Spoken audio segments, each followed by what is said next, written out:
But what we love, Maddie, about this, when you pitched it and mentioned, I'm like, we got to talk to them. They're a small business. They're in the business of moving people around. So in many ways, it's a great indicator of the economy, beyond the official statistics, like the batch we got today. It's just another way of trying to figure out where we are. Yeah, Carol, you and I love a good low-key economic indicator when it comes to this show. So we're going to get to it. We've got Nick Friedman here. He is, of course, the co-founder of College HUNKS, hauling junk. He's going to talk with us about the business of moving people and removing their stuff. And he joins us on Zoom from Tampa. Nick, great to have you on the show. Thanks for being here. Besides the fact that you obviously have the best marketing team in the entire world, talk to me about the business for the people who may not be familiar. I know it started right out of college, hence the name. Tell me about the size and scope and how business is doing.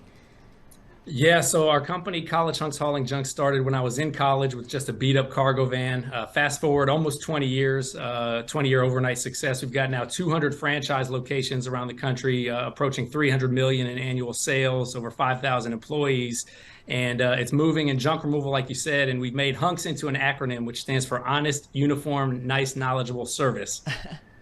Okay, so besides the acronym though, Nick, talk to me about the business side itself, right? We talk a lot about the current craziness in the housing market. Where have you seen the biggest impact when it comes to those macro factors impacting the moves that you're doing?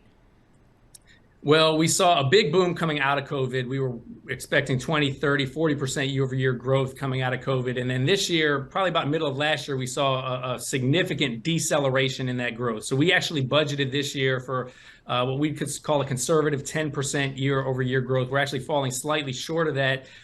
More so impacted on our side with the junk removal service, which, as you might imagine, from a consumer standpoint, if you're holding back on some of your consumer spending, disposable income, the likelihood of paying to get rid of items would be less. But also even on the moving side, if people are moving less, obviously the interest rates are higher, the moving volume statistics are down. And so we're impacted by that as well. And we're still growing year over year in that business, but not quite as much as we had hoped for. Nick, I'm wondering, economic indicators, what really, what do you watch, if any? Is it labor statistics? I'm thinking, here we are, we're focused on a Friday afternoon.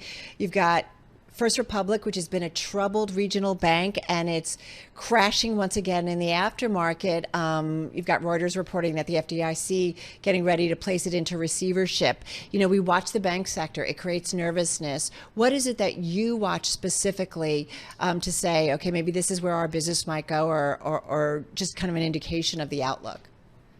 Yeah, I mean, I look closely at housing market trends. I look closely at consumer spending because we are a consumer brand primarily, and really just the overall S&P 500 is a good indicator. I mean, I look back at sort of the 2008 crash, and some of the early tremors of that are similar to me in terms of what we're seeing with some of the banking falls that you just mentioned.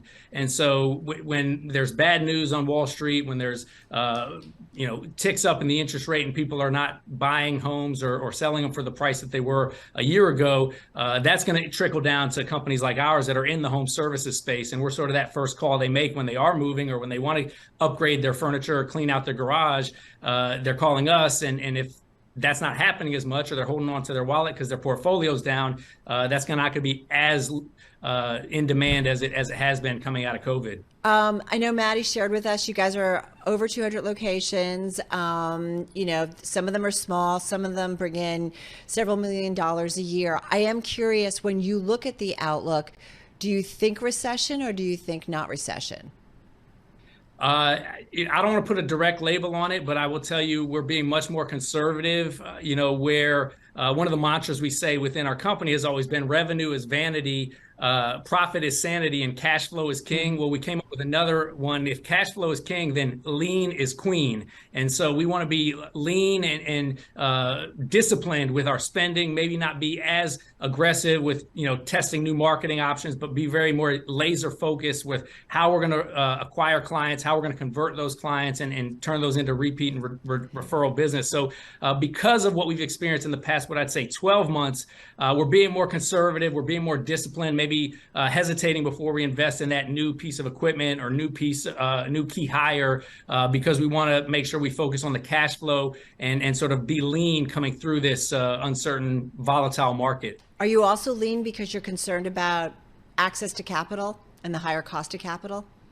Absolutely. Absolutely. Without a doubt, we've got to be lean in terms of cash flow, and that has a cost of capital as well.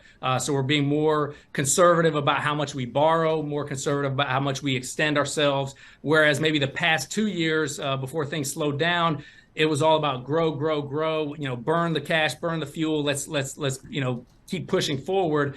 And I studied economics in college, so I know a little enough to be dangerous. And, inflation happens because we pumped a lot of money into the economy. And now, the Fed is ticking up interest rates to try to slow things down. And so as a small business, medium-sized business, we're sort of feeling the effects of like the push forward and now sort of the pull back. And we're just having to make sure, that climate is going to impact everybody. And so we just got to be more smart and strategic than everybody else. Hey, Nick, talk to me a little bit about the demo of your customers and how it's changed, because I know you guys are kind of like the Fed, where bad economic news is really good for you. During COVID, you did really well. Coming out of that, how has your demo changed in terms of the customer, and how have their moves changed?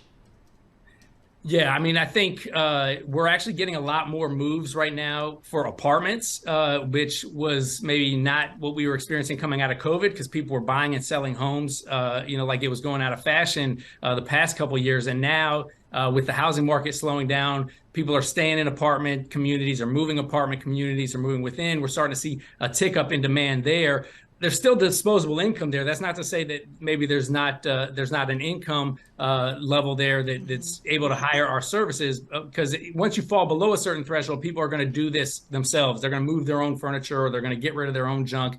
But if they're looking to hire a full service solution, they have to have some level of disposable income to be able to do that. Well, Nick, a great perspective on what's going on. We so appreciate your time. Nick Friedman, he's co-founder